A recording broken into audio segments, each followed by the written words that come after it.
বিসমিল্লাহির রহমানির রহিম। সুপ্রিয় শিক্ষার্থীরা, আসসালামু আলাইকুম। আশা করি সবাই ভালো আছে, সুস্থ আছে। বৈশ্বিক মহামারীতে জাতীয় বিশ্ববিদ্যালয় কর্তৃক পরিচালিত অনার্স তৃতীয় বর্ষের politics and government in South Asia কোর্সে তোমাদেরকে স্বাগত জানাচ্ছি। আমি তাজুল ইসলাম, প্রভাষক, রাষ্ট্রবিজ্ঞান বিভাগ, চট্টগ্রাম কলেজ, চট্টগ্রাম। প্রিয় শিক্ষার্থীরা, তোমাদের আলোচনার সুবিধার্থে এবং বিভিন্ন ইয়ারের প্রশ্নগুলো পর্যালোচনা সাপেক্ষে পুরো কোর্সটিকে 10টি লেকচারের মধ্যে অন্তর্ভুক্ত করেছি। আশা করি তোমরা এই লেকচারগুলো ভালোভাবে অনুসরণ করলে তোমাদের সামনে পরীক্ষাগুলোতে কাজে আসবে।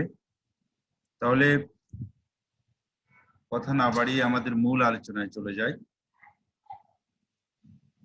প্রিয় শিক্ষার্থীরা, আজকে আমরা যে বিষয়ে কথা বলবো সেটা হচ্ছে common characteristics of the politics of South Asian countries.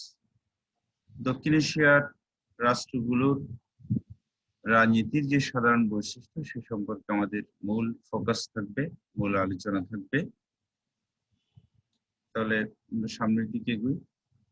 প্রথমেই আমরা দক্ষিণ এশিয়ার রাষ্ট্রগুলোর সাথে পরিচিত হয়ে নিই। দক্ষিণ এশিয়ার কোন কোন রাষ্ট্র রয়েছে সেগুলোর সাথে পরিচিত হওয়ার জন্য তোমাদের সামনে আমি একটি দক্ষিণ এশিয়ার মানচিত্র উপস্থাপন করেছি। আমরা দেখছি এখানে দক্ষিণ এশিয়ার যে রাষ্ট্রগুলো আছে সেই রাষ্ট্র। তাহলে প্রথমেই পরিচিত হয়ে নিই দক্ষিণ এশিয়ার কোন কোন রাষ্ট্র রয়েছে। আমাদের ফোকাস থাকবে, যদি এখানে আফগানিস্তান, পাকিস্তান, ভুটান, ভারত, বাংলাদেশ, নেপাল, এই যে মায়ানমার রয়েছে, আমাদের শ্রীলঙ্কা রয়েছে। আমাদের আলোচনার আজকে আলোচ্য বিষয় হবে ইন্ডিয়া, পাকিস্তান, নেপাল এবং শ্রীলঙ্কা। এই রাষ্ট্রগুলোর রাজনীতির যে সাধারণ বৈশিষ্ট্য সে সম্পর্কে আমাদের আলোচনা। শিক্ষার্থীরা, আমরা দেখছি আমাদের আলোচ্য রাষ্ট্রগুলো। তাহলে সামনের দিকে এগুই। Common characteristics of the peoples of South Asian countries. দক্ষিণ এশিয়ার রাজনীতির যে সাধারণ বৈশিষ্ট্য সেই সম্পর্কিত বিষয়ে আমরা চলে এসেছি।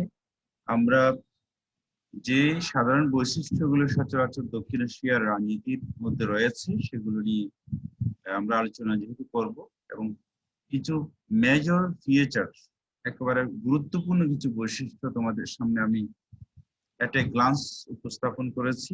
আমরা দেখিনি এগুলো কি কি, এখানে কি কি আছে। 1 নম্বরে আছে charismatic leadership, bureaucracy in politics, nationalist political party, religious influence politics, personal influence on party politics, lacks of institutional organization in democracy, divide and rules impact, military intervention in politics, political conflict, mixed political theory, international politics, political instability. এই 12টি পয়েন্টে আমি এখানে তোমাদের উপস্থাপন করেছি। এছাড়া আর অনেকগুলো বিষয় আছে, এগুলো প্রধানত এই সমস্ত কারণে দক্ষিণ এশিয়ার রাজনীতির যে বৈশিষ্ট্য আমরা দেখছি, বা দক্ষিণ এশিয়ার রাজনীতির সচরাচর যে ফিচার গুলো আমরা দেখি, প্রত্যেকটি দেশে, ভারত, পাকিস্তান, নেপাল, শ্রীলঙ্কা, প্রত্যেকটি দেশেই কমন বৈশিষ্ট্যগুলো রয়েছে। শিক্ষার্থীরা, ক্যারিজমেটিক লিডারশিপ বলতে আমরা বুঝি সম্মোহনী নেতৃত্ব। সম্মোহনী নেতৃত্ব কি সেটা বোঝার জন্য আমরা একটু ইমেজের দিকে গেলে তোমাদের বুঝতে সহজ হবে। এই যেমন এই ইমেজটা একটু খেয়াল করলে তোমাদের বোঝা সহজ হবে। আমি সংজ্ঞায় যাব, এর আগেই তোমাদের সরাসরি পরিচিত করে দিতে যাচ্ছি। আমরা দেখছি এখানে একজন মানুষকে আলোর পথ দেখাচ্ছে। একজন মানুষকে অনেকগুলো ব্যক্তি অন্ধকার থেকে বের হয়ে যাওয়ার ক্ষেত্রে অনেকগুলো ব্যক্তি একজন ব্যক্তিকে অনুসরণ করছে। অনেক লোক একজন ব্যক্তিকে অনুসরণ করেছে, এটা অন্ধভাবে একেবারে ব্লাইন্ডলি অনুসরণ করছে। আবার এদিকে এই ইমেজে যে দেখছি অনেকগুলো একেবারে বিশ্ববিখ্যাত নেতৃত্ব, মহাত্মা গান্ধী থেকে শুরু করে Hitler, Obama, Martin Luther king, Roosevelt, তারপর স্টালিন, ফিদেল কাস্ত্রো, আরো অনেক কি দেখছি। এই এনারাই হচ্ছে সম্মোহনী নেতৃত্ব। তাহলে সম্মোহনী নেতৃত্বকে আমরা একটু সংজ্ঞায় যাই। কোন ব্যক্তির বক্তব্যে, ক্রিয়াকলাপে অথবা আচরণের মাধ্যমে যখন অন্যান্য ব্যক্তি একেবারে মন্ত্রমুগ্ধ হয়ে তাকে অনুসরণ করে, একেবারে সম্মোহন তৈরি করে, এক ধরনের জাদুকরী ভাব তৈরি করে, অর্থাৎ একজন ব্যক্তির মধ্যে যখন একেবারে জাদুকরী ছোঁয়া থাকে, তার কথায়, তার নেতৃত্বে, তার চলনে বলনে, তার সমস্ত বিষয়ে সাধারণ মানুষকে একেবারে টাচ করে যায়, একেবারে সম্মোহন তৈরি করে, এক ধরনের ইন্দ্রজালিক মোহ তৈরি করে, তখন তাকে সম্মোহনী নেতৃত্ব বলা হয়। অন্ধভাবে একজন ব্যক্তিকে যখন অনুসরণ করে, তখন ওই অন্ধভাবে অনুসরণ করা ব্যক্তি হচ্ছে সম্মোহনী নেতা বা সম্মোহনী ব্যক্তিত্ব। আমাদের দক্ষিণ এশিয়ার রাজনীতির মধ্যে আমরা দেখি ভারত, পাকিস্তান, বাংলাদেশ, শ্রীলঙ্কা, এই সমস্ত রাষ্ট্রে, প্রত্যেকটি রাষ্ট্রেই জাতীয়তাবাদ তৈরির পেছনে বা রাষ্ট্র বিনির্মাণের ক্ষেত্রে বা প্রত্যেকটি রাষ্ট্রের স্বাধীনতা সংগ্রামের পেছনে গুটি কয়েক সম্মোহনী নেতৃত্বের ভূমিকা রয়েছে। যেমন ভারতের কথা যদি আমরা বলি, মহাত্মা গান্ধী ভারতীয় জাতীয়তাবাদ বিকাশের ক্ষেত্রে, ব্রিটিশ বিরোধী আন্দোলনে ভারতীয়দেরকে উদ্বুদ্ধকরণের ক্ষেত্রে এবং ভারতীয় সংহতি বিনির্মাণের ক্ষেত্রে তার অসাধারণ ভূমিকা ছিল। পাকিস্তান, একইভাবে পাকিস্তানের কথা যদি আমরা বলি, পাকিস্তানেও মোহাম্মদ আলী জিন্নাহ, যার নেতৃত্বে একটা পাকিস্তান রাষ্ট্র হয়েছিল 1948 সালের 14ই আগস্ট, উনি একজন সম্মোহনী নেতা। তারপর আমাদের বাংলাদেশের কথাই বলি, যে বাংলাদেশের প্রত্যেকটি স্বাধীনতা, প্রত্যেকটি আন্দোলনে, প্রত্যেকটি সংগ্রামে যিনি অবদান রেখেছেন, আমাদের জাতির জনক বঙ্গবন্ধু শেখ মুজিবুর রহমান, উনি একজন সম্মোহনী নেতা। কারণ আমরা দেখছি যে বাঙালি জাতির হাজার বছরের ইতিহাসের মধ্যে এমন কোনো ব্যক্তিত্ব তৈরি হয়নি যিনি সমগ্র বাঙালি জাতিকে একত্রিত করতে পেরেছেন। তার এই হাজার বছরের বাঙালি জাতিসত্তার ইতিহাস যদি আমরা বিচার করি, তাহলে এই বাংলা নামক বা বাংলাদেশ নামক ভূখণ্ডের সব মানুষকে একটি ছাতার নিচে নিয়ে আসা, একটা একটা ইস্যুতে এক করা, স্বাধীনতার ইস্যুতে, স্বাধীনতার জন্য এক করা, একই প্যান্ডেলে নিয়ে আসার যে বৈশিষ্ট্য বা যে কোয়ালিটি, সেই কোয়ালিটি জাতির জন্য বঙ্গবন্ধু শেখ মুজিবুর রহমানের ছিল। এবং ওনার যে প্রত্যেকটি বক্তব্য, বিশেষ করে 1971 সালে 7ই মার্চের যে বক্তব্য, সেই বক্তব্যের মাধ্যমে বোঝা যায় ওনার মধ্যে যে সম্মোহনী নেতৃত্বের গুণ ছিল। এবং বাঙালি জাতীয়তাবাদ বিকাশের ক্ষেত্রে, বাঙালি জাতি স্বাধীনতা অর্জনের ক্ষেত্রে ওনার এই সম্মোহনী নেতৃত্ব অসাধারণ ভূমিকা রেখেছে। এভাবে এই দক্ষিণ এশিয়ার প্রত্যেকটি রাষ্ট্রেই সম্মোহনী নেতৃত্ব রয়েছে, এবং ওই সম্মোহনী নেতৃত্বের মাধ্যমে আমরা স্বাধীনতা অর্জন করেছি, এবং স্বাধীনতোত্তর তাদের যে প্রভাব, সেটা দেশের অর্থনীতি, রাজনীতি, প্রত্যেকটি ক্ষেত্রে তাদের প্রভাব রয়েছে। প্রিয় শিক্ষার্থীরা, এরপরে আমরা যেটা দেখছি, ব্যুরোক্রেসি ইন পলিটিক্স। আমরা জানি আমাদের এই দক্ষিণ এশীয় প্রত্যেকটি রাষ্ট্র দীর্ঘদিন ধরে ঔপনিবেশিক যে শোষণ ছিল, সেই ঔপনিবেশিক শোষণের মধ্যে ছিল বিদায় এখানে ঔপনিবেশিক যে লেগেসি, ঔপনিবেশিক যে সিস্টেম, সেটা অনেকাংশে রয়ে গেছে। আমরা জানি দীর্ঘদিন ধরে ব্রিটিশ ইস্ট ইন্ডিয়া কোম্পানি এবং ব্রিটিশ সরকার এই দেশে যে শাসন করেছিল, তাদের শাসন প্রতিষ্ঠা করার, শাসন দীর্ঘায়িত করার যে কৌশলগুলো ছিল, এর মধ্যে অন্যতম কৌশল হচ্ছে ব্যুরোক্রেসি বা ব্রিটিশ সিভিলিয়ানদের মাধ্যমে, ব্রিটিশ আমলাদের মাধ্যমে দেশের এই দেশকে দমন করা, শাসন করা। আমরা যদি আমরা বলতে পারি যে এদেশের রাজনীতির যে ইতিহাস, সেটা খুব বেশি দিন আগের নয়, পেছনের নয়। কিন্তু এই দেশের আমলাতান্ত্রিক যে ইতিহাস সেটা ব্রিটিশদের মাধ্যমে এই দেশে ক্রমান্বয়ে চলে এসেছে। তবে আমি বলতে চাচ্ছি সংসদীয় যে গণতন্ত্র, যা ভোটের যে রাজনীতি, সেই ইতিহাস খুব বেশি দিন আগে নয়, হয়তো 100 বছর। কিন্তু আমলাতন্ত্রের যে ইতিহাস সেটা প্রায় 250 বছরের বেশি হয়ে গেছে। এবং বলা হয়ে থাকে ব্রিটিশরা সারা বিশ্বে, সারা পৃথিবীতে যে সমস্ত উপনিবেশ স্থাপন করেছিল, যে সমস্ত জায়গায় তারা তাদের শোষণ কর্তৃত্ব প্রতিষ্ঠা করেছিল, সেই শোষণ শাসনকে দীর্ঘায়িত করার ক্ষেত্রে যে অস্ত্রটি ব্যবহার করত সেটা হচ্ছে ব্রিটিশ ব্যুরোক্রেসি বা ব্রিটিশ আমলাতন্ত্র। আমলাতন্ত্রের মাধ্যমেই তারা তার প্রত্যেকটি উপনিবেশে তাদের শোষণ শাসন দীর্ঘায়িত করেছে। তাহলে এই আমলাতন্ত্র তারা চলে যাওয়ার পরেও ব্রিটিশরা এই দেশ থেকে তাদের সমস্ত কিছু নিয়ে চলে যাওয়ার পরেও কিছু বিষয় দীর্ঘদিন ধরে যেহেতু ব্রিটিশ দেশে শাসন করেছে, কিছু বিধিবিধান, আইন কানুন, তারপর কিছু প্রথা এদেশে এখনো ব্রিটিশদের কিছু প্রথা সিস্টেম এখনো রয়ে গেছে। এর মধ্যে অন্যতম হচ্ছে আমলাতন্ত্র। এই ব্রিটিশ আমলাতন্ত্র বা ব্রিটিশ ব্যুরোক্রেসি স্বাধীনতোত্তর, আমি স্বাধীনতোত্তর বলতে আমি বুঝাচ্ছি ভারত, পাকিস্তান, বাংলাদেশ, শ্রীলঙ্কা, এই সমস্ত রাষ্ট্রে, নেপাল, এই সমস্ত রাষ্ট্রের স্বাধীনতোত্তর তাদের যে ব্যুরোক্রেটিক সিস্টেম, আমলাতান্ত্রিক যে সিস্টেম, সেটা এখনো কম বেশি অনেকাংশেই রয়ে গেছে। হয়তোবা আমরা ব্রিটিশ আমলাতন্ত্রের বিকল্প কোনো ব্যবস্থা করতে পারিনি, অথবা অন্য কোনো প্রয়োজনে আমরা এই আমলাতন্ত্রকে এখনো রেখে দিয়েছি। তো আমলাতান্ত্রিক যে প্রক্রিয়া রাষ্ট্রীয় ব্যবস্থায়, এই আমলাতান্ত্রিক প্রক্রিয়াটা দক্ষিণ এশিয়ার প্রত্যেকটি রাষ্ট্রেই কম বেশি হয়েছে।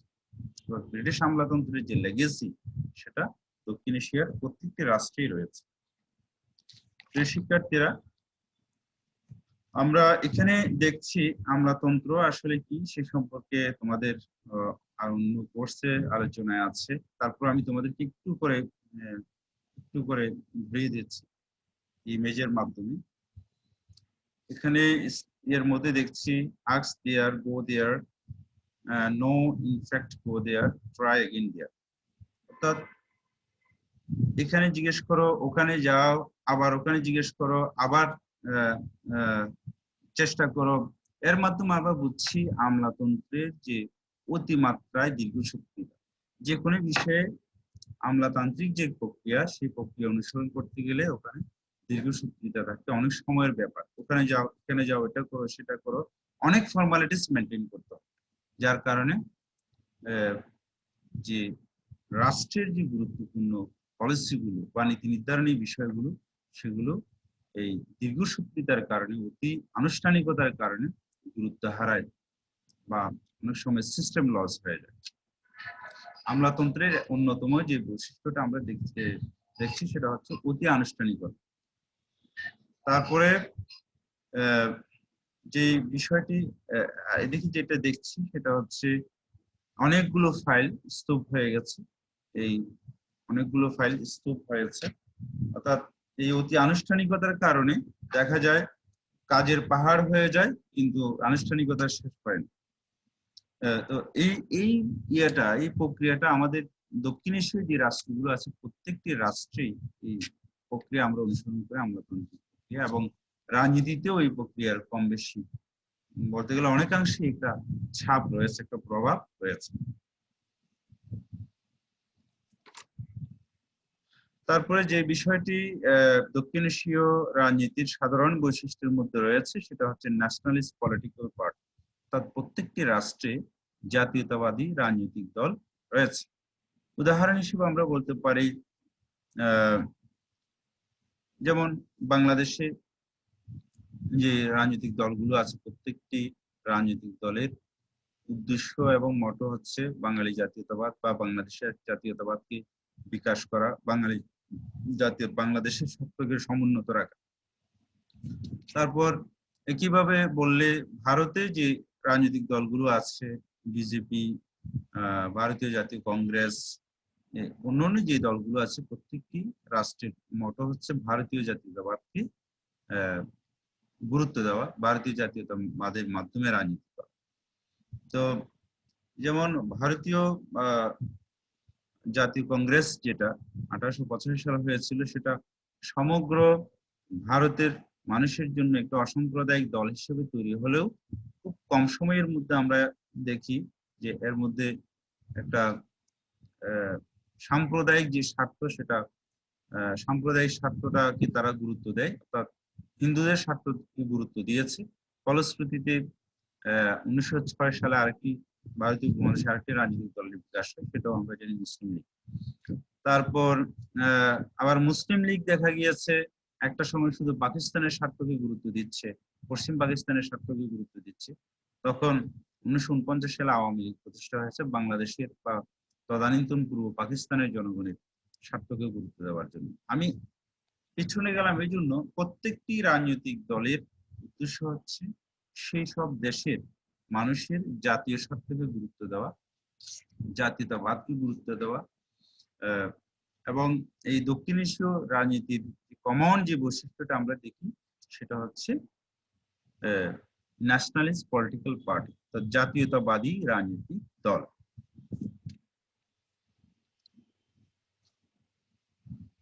প্রিয় শিক্ষার্থীরা, এরপরে যে বিষয়টি দক্ষিণ এশিয়া রাজনীতির কমন যে বৈশিষ্ট্য, সেটা হচ্ছে personal influence on party ideology, অর্থাৎ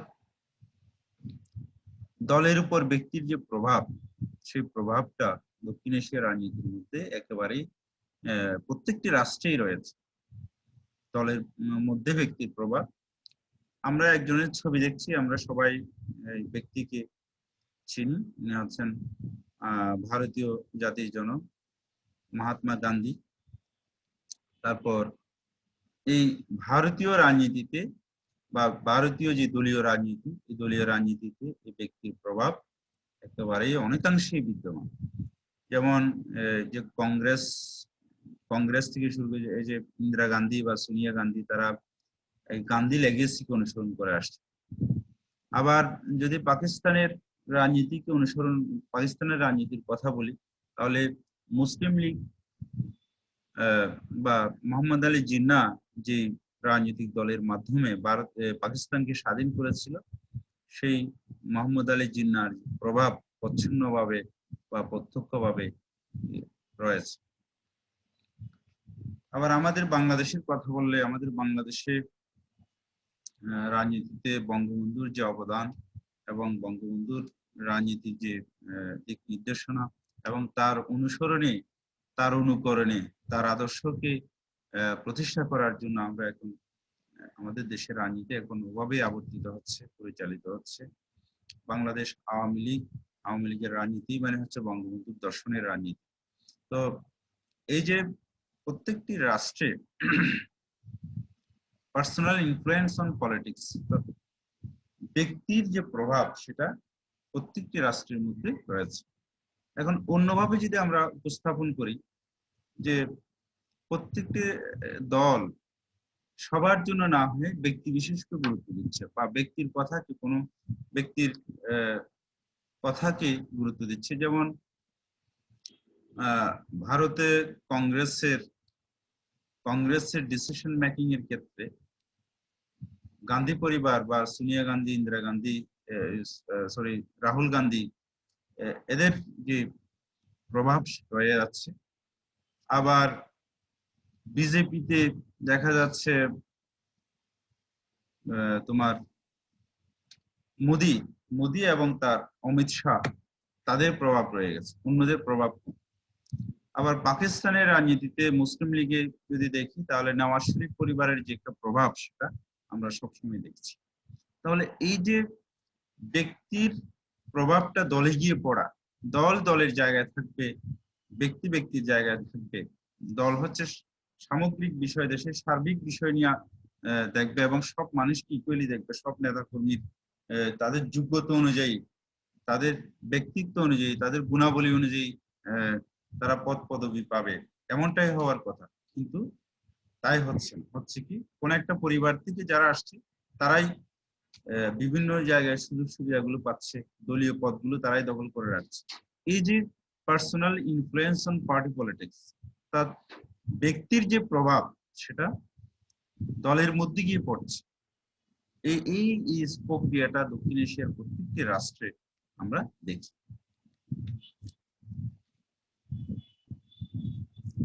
প্রিয় শিক্ষার্থীরা, এরপরে যে বিষয়টি আমাদের সামনে প্রতিভাত হচ্ছে সেটা হচ্ছে রিলিজিয়াস ইনফ্লুয়েন্স ইন পলিটিক্স। অর্থাৎ দক্ষিণ এশিয়ার প্রত্যেকটি রাষ্ট্রে ধর্ম রাজনীতিতে প্রভাব বিস্তার করে। এটা নতুন কিছু নয়, একেবারেই আমরা সবাই জানি। তারপরেও আরেকটু বলে নিই কেন, কিভাবে প্রভাব বিস্তার করছে। আমরা এই ইমেজে কিছু সিম্বল দেখছি, প্রতীক দেখছি। এখানে প্রত্যেকটি প্রতীক এক একটি ধর্মকে প্রতিনিধিত্ব করে।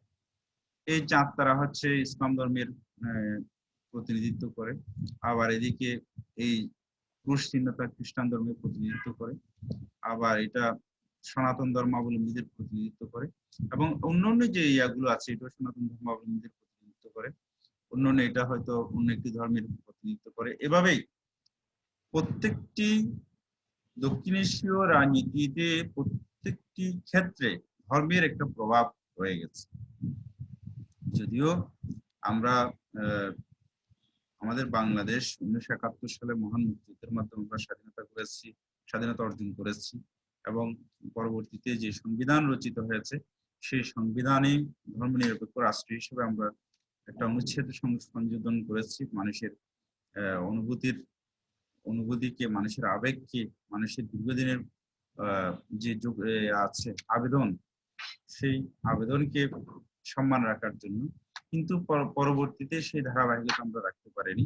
পঞ্চম সংশোধনীতে এসে রাষ্ট্রধর্মকে ইসলাম করা হয়েছে। এভাবে আবার যদি ভারতের কথাই বলি, ভারতে উপমহাদেশে প্রথম রাজনৈতিক দল হয়েছিল ভারতীয় জাতীয় কংগ্রেস 1885 সালে উমেশ চন্দ্র ব্যানার্জির সভাপতিত্বে। তো এই ভারতীয় জাতীয় কংগ্রেসও প্রতিষ্ঠা হয়েছিল একটি অসাম্প্রদায়িক রাজনৈতিক দল হিসেবে। এখানে হিন্দু, মুসলিম, বৌদ্ধ, খ্রিস্টান অর্থাৎ ভারতের সমস্ত মানুষের কথাগুলো ব্রিটিশ সরকারকে উপস্থাপন করবে একটি রাজনৈতিক দল। এটা একটা প্ল্যাটফর্ম। সাধারণ মানুষ এই প্ল্যাটফর্মে দাঁড়িয়ে ব্রিটিশ সরকারকে তাদের দাবি দেওয়া কথাগুলো বলবে, তাদের অভাবের কথাগুলো বলবে, তাদের যে না পাওয়ার কথাগুলো বলবে। কিন্তু খুব কম সময়ের মধ্যে দেখেছি 1896 সালের দিকে দেখেছি এটার মধ্যে সাম্প্রদায়িকতার যে ছোঁয়া সেটা লেগে গেছে। এবং কংগ্রেসের মধ্যে দুটি ধারায় বিভক্ত হয়েছিল। একটা হচ্ছে চরমপন্থা আর একটা হচ্ছে নরমপন্থা। চরমপন্থা যারা ছিল তারা একেবারেই ধর্মীয় গোঁড়ামিতে পূর্ণ ছিল। তারা ব্রিটিশ সরকারকে বিতাড়িত করে এদেশে ভারতীয় জাতীয়তাবাদ প্রতিষ্ঠা করতে চেয়েছিল, এবং অনেকটা বলতে গেলে রাম রাজত্ব যাকে বলে সেটা প্রতিষ্ঠা করতে চেয়েছিল। আবার আরেকটা নরমপন্থায় যারা বিশ্বাস করত, তারা ব্রিটিশদের সাথে আলাপ আলোচনার মাধ্যমে তাদের সমস্যাগুলো, দেশের মানুষের সমস্যাগুলোকে উপস্থাপন করার জন্য, অ্যাড্রেস করার জন্য চেয়েছে। যাই হোক, আমি বোঝাতে চাচ্ছি প্রত্যেকটি রাজনীতিতে, ভারতীয় উপমহাদেশের রাজনীতির ক্ষেত্রে ধর্মীয় যে প্রভাবটা সেটা একেবারেই ঝেঁকে বসেছে। আবার ভারতে 80-র দশকে হয়েছে বিজেপি, ভারতীয় জনতা পার্টি, এটা একেবারেই। তারপর আরএসএস হয়েছিল, তারপর আরো অনেকগুলো দল হয়েছে। সবগুলোই ধর্মাশ্রয়ী, ধর্মকে কেন্দ্র করে দলগুলো হয়েছে। আবার আমাদের বাংলাদেশে জামায়াত ইসলাম, পাকিস্তানের জামায়াত ইসলাম, ইভেন 1906 সালে যে ভারতীয় উপমহাদেশের দ্বিতীয় যে রাজনৈতিক দল মুসলিম লীগ, এই মুসলিম লীগেরও প্রতিষ্ঠা হয়েছিল একটি সাম্প্রদায়িক চেতনা নিয়ে, অর্থাৎ মুসলমানদের স্বার্থকে গুরুত্ব দেওয়ার জন্য, ধর্মীয় স্বার্থকে, মুসলমানদের ধর্মীয় বিষয়গুলোকে গুরুত্ব দেওয়ার জন্য।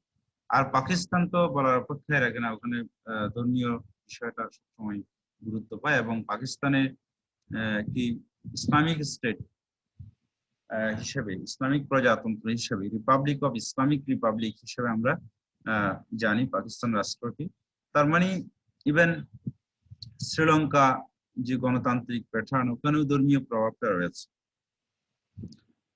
তার মানে আমরা বুঝতেই পারছি যে দক্ষিণ এশিয়ার রাজনীতির ক্ষেত্রে ধর্ম একটা বিশাল ফ্যাক্টর। ক্ষমতায় যাওয়ার ক্ষেত্রেও ধর্মীয় বিষয়টা একটা বিশাল গুরুত্ববহ হিসেবে বিবেচনা করা হয়। এটা দক্ষিণ এশীয় রাজনীতির একটা সাধারণ বৈশিষ্ট্য এবং গুরুত্বপূর্ণ বৈশিষ্ট্য হিসেবে বিবেচনা আনতে পারি। প্রিয় শিক্ষার্থীরা, আমরা এখানে তিনজন ব্যক্তির ইমেজ দেখছি। এর মাধ্যমে তোমরা একটু খেয়াল করলে বুঝতে পারবে যে আমি বোঝানোর চেষ্টা করেছি massive participation of middle class in politics. দক্ষিণ এশীয় প্রত্যেকটি রাষ্ট্রে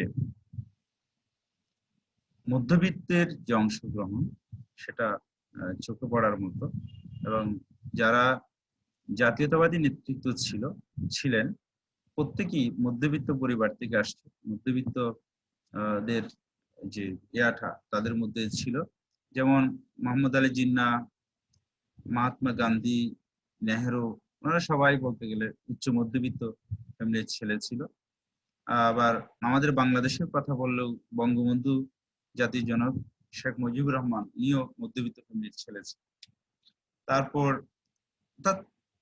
এবং ইভেন এটা নেতৃত্বের কথা বলছি, নেতৃত্ব ছাড়াও সামগ্রিক যে রাজনৈতিক যে প্রক্রিয়াটা, সামগ্রিক রাজনীতির যে বলয়, ওই বলয়ের মধ্যে নিম্নবিত্ত অংশগ্রহণ তেমন একটি নাই, উচ্চবিত্ত অংশগ্রহণ নাই।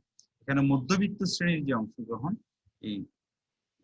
এই সংখ্যাটা, মধ্যবিত্তের যে পার্টিসিপেশন, এটা চোখে পড়ার মতোই। ভারতীয় বা দক্ষিণ এশীয় যে রাজনীতি আছে, ভারত, পাকিস্তান, নেপাল, বাংলাদেশ, এই সমস্ত, শ্রীলঙ্কা, এই রাষ্ট্রগুলোতে মধ্যবিত্ত শ্রেণীর যে বিকাশ সেটাও দ্রুততার সাথে হয়েছে। এবং এই অধিকার সচেতন মধ্যবিত্ত শ্রেণী একসময় তাদের অধিকারের জন্য, তাদের স্বার্থের জন্য, তাদের মত প্রতিষ্ঠার জন্য ব্রিটিশ সরকারের বিরুদ্ধে আন্দোলন করেছে। এবং পরবর্তীতে সমস্ত জাতীয়তাবাদী যে আন্দোলনগুলো হয়েছে, প্রত্যেকটা আন্দোলনে মধ্যবিত্ত শ্রেণীর অংশগ্রহণ ছিল, আছে, এবং এটা পরবর্তীতেও এভাবে মধ্যবিত্ত শ্রেণীর অংশগ্রহণটা থাকবে। আমাদের এই দক্ষিণ এশীয় রাজনীতির এটা একটা সাধারণ বৈশিষ্ট্য, মধ্যবিত্ত শ্রেণীর বিকাশ এবং ইমার্জেন্স অফ মিডল ক্লাস। মধ্যবিত্ত শ্রেণীর যে প্রবাহ, সেটা একটা রাষ্ট্রের গণতন্ত্র আয়নের ক্ষেত্রে, মানুষের বাক স্বাধীনতা প্রতিষ্ঠার ক্ষেত্রে, মানুষের মৌলিক অধিকার প্রতিষ্ঠার ক্ষেত্রে, সরকারের কি বলবো যে অটোক্রেটিক যে সিস্টেম, সেটাকে প্রতিরোধ করার ক্ষেত্রে খুবই গুরুত্বপূর্ণ, যেটা দক্ষিণ এশিয়ার রাজনীতির মধ্যে রয়েছে। তারপরে যে বিষয়টি আমাদের সামনে আলোচনায় আসছে দক্ষিণ এশীয় রাজনীতির সাধারণ বৈশিষ্ট্য হিসেবে, সেটা হচ্ছে মিশ্র রাজনৈতিক পদ্ধতি বা মিক্সড পলিটিক্যাল থিওরি। এখানে মিশ্র রাজনৈতিক সিস্টেম রয়েছে রাজনীতিতে। একই সাথে আছে গণতন্ত্র, আবার আছে সমাজতন্ত্র। এই যে গণতন্ত্র এবং সমাজতন্ত্রের মিশ্র একটা প্রক্রিয়া, এটা দক্ষিণ এশীয় প্রত্যেকটি রাজনীতির মধ্যে আমরা লক্ষ্য করি। যেমন আমাদের বাংলাদেশে সংবিধানে আছে গণতন্ত্রও থাকবে, আবার সমাজতন্ত্রের কথাও বলা হয়েছে। কিভাবে ভারতের সংবিধানেও তাই, গণতন্ত্রের বিষয়টা ওখানে আসছে, সমাজতন্ত্রের বিষয়টা আসছে। তারপর পাকিস্তানের সংবিধানে গণতন্ত্র, তারপর সমাজতন্ত্র হয়তো অতটা নাই, কিন্তু ইসলামিক যে বিষয়গুলো, ইসলামের যে মৌলিক বিষয়গুলো, ওখানে তাদের রাজনীতির মধ্যেই ইসলামের মৌলিক বিষয়গুলো গুরুত্বপূর্ণ স্থান পায়। তাহলে রাজনীতির ক্ষেত্রে মিশ্র পলিটিক্যাল থিওরি, মিশ্র সিস্টেম, এটা দক্ষিণ এশিয়ার রাজনীতির মধ্যে রয়েছে। ভারত, বাংলাদেশ, পাকিস্তান, কম বেশি প্রত্যেকটি রাষ্ট্রই রয়েছে। তো মিশ্র অর্থনৈতিক প্রক্রিয়ার মধ্যে ইমেজটিতে আমরা দেখছি, এটা একটা ইমেজে তোমাদের বোঝার আছে, তোমরা একটু খেয়াল করলে, ভালো করে খেয়াল করলে বুঝতে পারবে। এটা একটা পুঁজিবাদী ব্যবস্থার প্রতিচ্ছবি, যে একজন পাহাড়ের উপর চলে গেছে, অর্থাৎ একজন, এই ডলারের এটা প্রতীক, ডলারের অনেক ডলার ইনকাম করেছে, তার অনেক টাকা, সে পাহাড় চুম্বি টাকা আয় করেছে।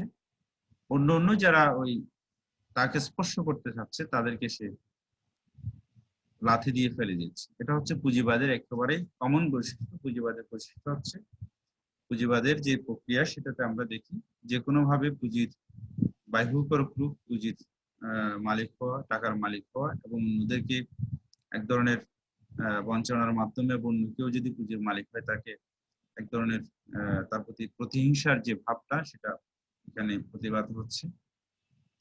তারপর আমাদের এই দেশগুলোতে আমরা সমাজতন্ত্রের যে বিষয়টা সেটাও সম্পূর্ণভাবে যদিও পরিলক্ষিত হয় না, আংশিকভাবে পরিলক্ষিত হয়।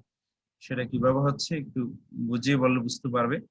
আমাদের এই যে বয়স্ক ভাতা, তারপর কল্যাণ রাষ্ট্রের যে কনসেপ্টটা, বিধবা ভাতা অর্থাৎ সামাজিক নিরাপত্তা বলয়ের আওতায় নিয়ে আসা মানুষ, তারপর এই এই যে ডিগ্রি পর্যন্ত, স্নাতক পর্যন্ত উপবৃত্তির ব্যবস্থা করা, তারপর অসহায় দুস্থদের বিভিন্ন সহযোগিতা করার যে ধারণা, যে কনসেপ্টটা, এটা হচ্ছে সমাজতন্ত্রের কনসেপ্ট। তার মানে এখানে পুঁজিবাদের যে বিষয়টা আছে পাশাপাশি সমাজতন্ত্রের অনেকগুলো বিষয় প্রচ্ছন্নভাবে রয়েছে। অর্থাৎ তারপর সরকারের প্রচেষ্টা আছে আয়ের যে বৈষম্য সেটা কমিয়ে আনতে, মানে যে রাষ্ট্রীয়ভাবে যে বৈষম্য হয় সেই বৈষম্য সারা দেশ থেকে যেন কমিয়ে আনা যায় সেই প্রক্রিয়ায় সরকার চেষ্টা করে যাচ্ছে। এই কনসেপ্টটা হচ্ছে সমাজতান্ত্রিক কনসেপ্ট। তারপর যেটা দেখছি সেটা হচ্ছে obduracy of the government and opposition party. এই দেশে এই দক্ষিণ এশীয় রাষ্ট্রগুলোর মধ্যে এবং রাজনৈতিক দলগুলোর মধ্যে একটা সাধারণ বৈশিষ্ট্য হচ্ছে গোঁড়ামি। এক ধরনের অবডিউরেসি রয়েছে, এক ধরনের একগুঁয়েমি ভাব রয়েছে। কেউ কারোর সাথে কথা বলে না, যারা ক্ষমতায় যায় তারা অন্যদেরকে ধরাকে সরা জ্ঞান করে। আবার বিরোধী দল সরকারের গঠনমূলক সমালোচনা না করে সরকারের সমালোচনার জন্য সমালোচনা করে, যেখানে সমালোচনা করা যায় ওখানেও করে, আবার যেখানে সমালোচনা প্রয়োজন অভিযোগ সমালোচনা করে। তারপর অর্থাৎ সুস্থ যে গণতান্ত্রিক সংস্কৃতি সেটা এই দেশে তৈরি হয়নি। এই দেশে বলতে বোঝাচ্ছে আমি দক্ষিণ এশীয় যে রাষ্ট্রগুলো আছে সেই রাষ্ট্রগুলোর মধ্যে তৈরি হয়নি। ভারত যেমন, আমরা এখানে একটা বিষয় খুব সহজেই দেখি, দক্ষিণ এশিয়ার প্রত্যেকটি রাষ্ট্রে যারা ক্ষমতায় থাকে তারা বিরোধী দলকে এক ধরনের শোষণ নির্যাতনের মধ্যে রাখে। যেমন পাকিস্তান এখন যারা ক্ষমতায় আছে তারা আগে যারা ক্ষমতায় ছিল তাদেরকে বিভিন্ন ধরনের যেমন গতকাল পত্রিকায় আসছে শাহবাজ শরীফকে জেলে দিয়েছে, 14 দিনের রিমান্ডে নাকি এসে দিয়েছে। এই যে একটা সরকারি দল অর্থাৎ ক্ষমতাসীন দল এবং বিরোধী দলের মধ্যে একটা সৌহার্দ্যপূর্ণ সম্পর্ক, আন্তরিকতার সম্পর্ক, দেশের বৃহত্তর স্বার্থে সরকার, ক্ষমতাসীন দল এবং বিরোধী দলের মধ্যে যে একটা সুসম্পর্ক, সেই সুসম্পর্কের সংস্কৃতি দক্ষিণ এশীয় রাজনীতির মধ্যে নাই। আমরা এখানে দেখি যে ওই যে যায় লঙ্কায় সে হয়ে রাবণ, একটা ওরকম যারাই ক্ষমতায় যাচ্ছে তারাই তাদের যে প্রতিপক্ষকে ঘায়েল করার বিভিন্ন ভাবে চলে বলে কৌশলে। ভারতের মধ্যেও আছে, পাকিস্তানেও আছে, শ্রীলঙ্কায় আছে, প্রত্যেকটি রাষ্ট্রে এই প্রক্রিয়াটা রয়েছে। একটা একই প্যান্ডেলে চলে আসে কি তাঁবুর নিচে এসে সরকারি দল এবং বিরোধী দলের মধ্যে একটা সৌহার্দ্যপূর্ণ সম্পর্ক তৈরি করা, সহাবস্থান বিশ্বাস করা, দেশের বৃহত্তর স্বার্থে সমস্ত সমস্ত যে দ্বন্দ্বগুলো রয়েছে সেই দ্বন্দ্বগুলোকে উপশম করে একটা বন্ধুত্বপূর্ণ সম্পর্ক তৈরি করার সংস্কৃতি দক্ষিণ এশীয় রাষ্ট্রগুলোর মধ্যে নিয়ে বললেই চলে। তারপরে যে বিষয়টা আমাদের সামনে আসছে সেটা হচ্ছে lack of organised interest group. সুসংগঠিত স্বার্থগোষ্ঠী এই দক্ষিণ এশীয় রাষ্ট্রগুলোর মধ্যে একেবারেই নাই। সুসংগঠিত স্বার্থগোষ্ঠীর অভাবে এই রাষ্ট্রগুলোর যে গণতান্ত্রিক পদচারণা, গণতান্ত্রিক যে সংস্কৃতি, গণতান্ত্রিক যে ঐতিহ্য সেটা অনেকটা ম্রিয়মাণ হচ্ছে, গণতন্ত্র ব্যাহত হচ্ছে, মানুষের যে মৌলিক অধিকারগুলো আছে সেই মৌলিক অধিকার অনেকাংশেই ভোগ করা থেকে মানুষ বা মৌলিক অধিকার থেকে বঞ্চিত হচ্ছে। এই স্বার্থান্বেষী গোষ্ঠী না থাকলে অনেক সময় সরকার তাদের যে সমস্ত পলিসিগুলো থাকে, রাষ্ট্রীয় যে পলিসিগুলো থাকে, সেগুলো আহ, রাষ্ট্রের বৃহত্তর স্বার্থে না হয়ে অনেক সময় ব্যক্তি বিশেষের স্বার্থেও হয়ে যেতে পারে, যেহেতু organised political organised interest group নাই। সরকারের সমালোচনা করার মতো স্বার্থান্বেষী গোষ্ঠী যদি না থাকে, তাহলে সরকার ক্ষেত্র বিশেষে হয়তো তথ্য বিভ্রাটের কারণে হতে পারে, অথবা অন্য কোনো কারণে হতে পারে, সিদ্ধান্ত তৈরির ক্ষেত্রে এবং সিদ্ধান্ত বাস্তবায়নের ক্ষেত্রে একটা অস্বাভাবিক ভাব লক্ষ্য করা যায়। তারপরে যে বিষয়টি আমাদের সামনে আসছে সেটা হচ্ছে ইন্টারন্যাশনাল ইনফ্লুয়েন্স ইন পলিটিক্স, অর্থাৎ international influence in south Asian politics. দক্ষিণ এশীয় রাজনীতিতে আন্তর্জাতিক যে প্রভাবটা, আন্তর্জাতিক যে রাষ্ট্রগুলো আছে সেই রাষ্ট্রগুলোর যে প্রভাব, সেই প্রভাব আমরা দেখছি একেবারেই গোড়া থেকেই দেখে আসছি। 1948 সাল থেকে বা 1947 পরবর্তী সময় থেকে একেবারে বর্তমান সময় পর্যন্ত দক্ষিণ এশীয় প্রত্যেকটি রাজনীতির ক্ষেত্রে পাশ্চাত্যের বৃহৎ শক্তি গুলো নগ্নভাবে নাক গলাতে আমরা দেখেছি। কয়েকটি উদাহরণ দিলে তোমাদের বুঝতে সহজ হবে। কাশ্মীর ইস্যুতে 1947 সালে ভারত পাকিস্তানের মধ্যে যুদ্ধ হয়েছে। ওই যুদ্ধ এক সময় যুদ্ধ রফও হয়েছে। কাশ্মীরকে কেন্দ্র করে জাতিসংঘের সাধারণ পরিষদে গণভোটের বিষয়ে আলোচনা হয়েছে, কিন্তু রাশিয়া বারবার ওটাতে ভেটো দিয়েছে ভারতের পক্ষে। আবার ভারত পাকিস্তান যতবার যুদ্ধ হয়েছে, 1965 সালে যুদ্ধের কথায় যদি আমরা বলি, ওই যুদ্ধে ভারতকে অস্ত্র দিয়ে, অর্থ দিয়ে সহযোগিতা করেছে রাশিয়া, আবার পাকিস্তানকে সহযোগিতা করেছে আমেরিকা। তার মানে এই যে দক্ষিণ এশীয় রাজনীতির মধ্যে রাজনীতিক যে রাজনীতিতে আন্তর্জাতিক যে প্রভাবটা। আবার 1971 সালে বাংলাদেশ এবং পাকিস্তানের মধ্যে যে স্বাধীনতার প্রশ্ন যুদ্ধ হয়েছিল, সেই যুদ্ধে আমরা দেখেছি পাকিস্তানকে আমেরিকা কিভাবে নগ্নভাবে সহযোগিতা করেছে অস্ত্র দিয়ে, তারপর আন্তর্জাতিকভাবে ডিপ্লোমেসিক দিক দিয়ে, সব দিক থেকে পাকিস্তানকে তারা সহযোগিতা করেছে। এরকম আরো অনেক নজির, অনেক উদাহরণ দেওয়া যাবে। তারপর সম্প্রতি ভারত পাকিস্তান ইস্যুতে এবং তাদের অনেকগুলো বিষয়ে চায়না নাক গলায়, এটা আমরা দেখছি। পাকিস্তানকে চায়না অনেকভাবে সহযোগিতা করে। আবার নেপাল ইস্যুতে ভারতের সাথে নেপালের যে দ্বন্দ্ব, ওখানেও চায়নার যে প্রভাব সেটা রয়ে যাচ্ছে। তাহলে আমরা আবার শ্রীলঙ্কার যে তামিল এবং সিংহলীদের মধ্যে যে এথনিক কনফ্লিক্টটা, জাতিগত যে সংঘাত, ওখানেও পশ্চিমা রাষ্ট্রগুলো প্রভাব বিস্তার করে, এটা আমরা দেখেছি। অর্থাৎ সামগ্রিকভাবে দক্ষিণ এশীয় রাজনীতিতে পশ্চিমাদের যে প্রভাব, পাশ্চাত্যের যে প্রভাব, সেটা চোখে পড়ার মতো। সেটা সব ক্ষেত্রে, রাজনীতি, অর্থনীতি, তারপর যে কূটনীতি, সমস্ত ক্ষেত্রেই এই প্রভাবটা আমরা দেখছি। পলিটিক্যাল লয়ালিটি, যেটা রাজনৈতিক ক্ষেত্রে খুবই দরকার, পলিটিক্যাল লয়ালিটি আমরা দক্ষিণ এশীয় রাজনীতির মধ্যে এই সংস্কৃতি একেবারেই কম। এটা হচ্ছে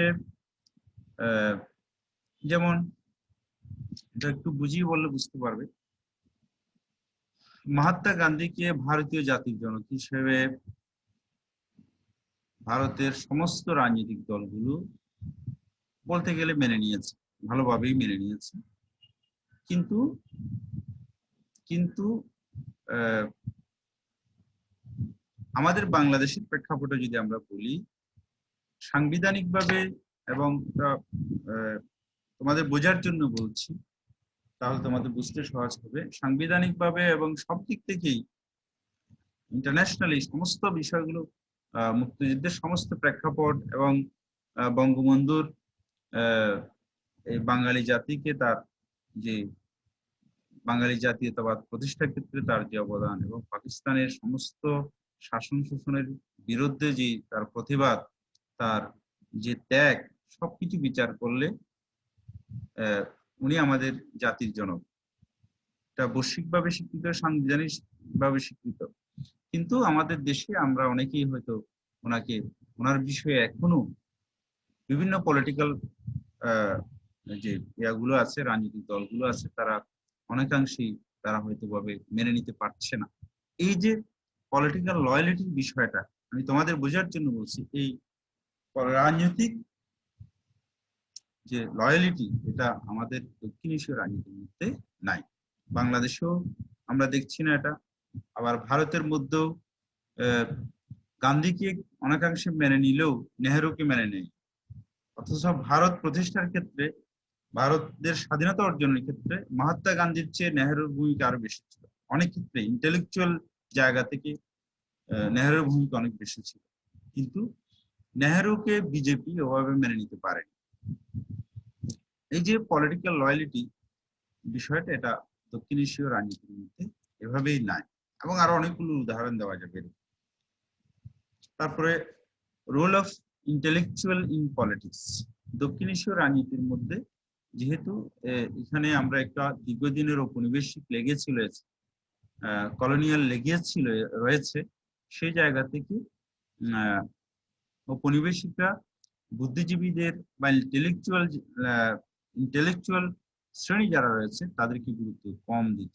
তারা যেহেতু বিজাতীয়, তারা আমাদের উপর শাসন শোষণ করেছে, তারা তাদের মতো করে সবকিছু চাপিয়ে দিত। এবং এই দক্ষিণ এশীয় রাজনীতির মধ্যে ওই ব্রিটিশ লেগেসিটা আমরা দেখছি।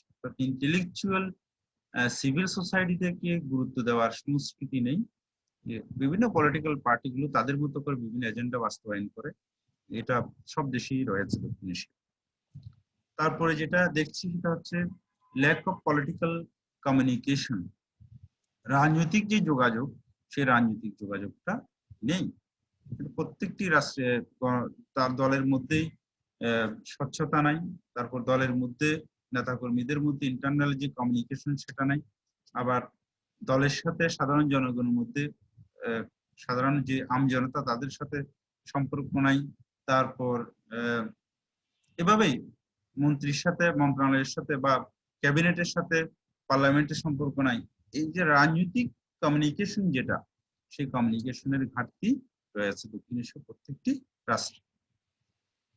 তারপর যেটা আসছে সেটা lack of consensus regarding the basic principle of the political process. রাজনৈতিক যে মৌলিক বিষয়গুলো রয়েছে, সেই মৌলিক বিষয়গুলোর সাথে দক্ষিণ এশীয় রাষ্ট্রের রাষ্ট্রের সাধারণ বৈশিষ্ট্যের মধ্যে আছে যে রাজনীতির মৌলিক বিষয়গুলোর সাথে তাদের সম্পর্ক নেই। Rule of elite in political system. যারা এলিট শ্রেণী আছে, তাদের এলিট শ্রেণীর ভূমিকা একেবারেই গৌণ দক্ষিণ এশিয়ার রাজনীতির মধ্যে। আমরা দেখছি যারা এলিট তারা রাজনীতিতে অংশগ্রহণ করে না, রাজনীতিতে করে না। বলতে গেলে যারা ব্যবসায়ী বা ভূমিপট, তারাই রাজনীতিতে অংশগ্রহণ করে। অর্থাৎ দক্ষিণ এশীয় রাজনীতিতে এলিটদের ভূমিকা গৌণ। তারপর মিলিটারি ইন্টারভেনশন ইন পলিটিক্স। এটা একেবারেই কমন বিষয়। আমার সময় স্বল্প হওয়ার কারণে আমি আমার এই যে ব্যাখ্যাটা সেটা সংক্ষেপ করতে হচ্ছে। আমরা ইমেজের মধ্যে দেখছি যে এটা পাকিস্তানের রাজনীতির সামগ্রিক প্রেক্ষাপট, সামগ্রিক ইমেজ এখানে আসছে, যে পাকিস্তানের রাজনীতির উপরে সেনাবাহিনী বসে আছে। অর্থাৎ সেনাবাহিনী হচ্ছে দণ্ডবুদ্ধের কর্তা, আর ভারতীয় রাজনীতিকরা সেনাবাহিনীর উপর বসে আছে। অর্থাৎ ভারতীয় সেনাবাহিনী রাজনীতিবিদদের কথা শুনতে বাধ্য, এই সংস্কৃতি রয়েছে। অর্থাৎ মিলিটারি ইন্টারভেনশনটা ভারত, পাকিস্তান, ভারত অতটা নাই, বাংলাদেশ, পাকিস্তান এবং শ্রীলঙ্কা প্রত্যেকটি রাষ্ট্রেই রয়েছে। তারপর যেটা পলিটিক্যাল ইনস্টেবিলিটি রয়েছে, এটা আমরা জানি। তা আরোপিত যে বিষয়গুলো আছে সেগুলো এখানে লক্ষ্য করার মধ্যে lack of common sense of political conflict রয়েছে।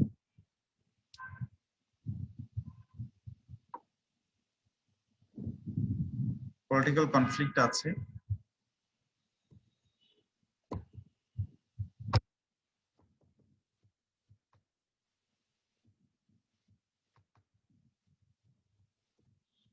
শিক্ষার্থীরা, আমরা আমাদের আলোচনা একেবারে শেষ পর্যায়ে চলে এসেছি। তোমাদেরকে অসংখ্য ধন্যবাদ জানাচ্ছি। তোমরা এই ক্লাসটি যদি ভালোভাবে এনজয় করো এবং বোঝার চেষ্টা করো, তোমাদের কাজে আসবে। ধন্যবাদ সবাইকে। তোমরা সবাই ভালো থাকবে, সুস্থ থাকবে।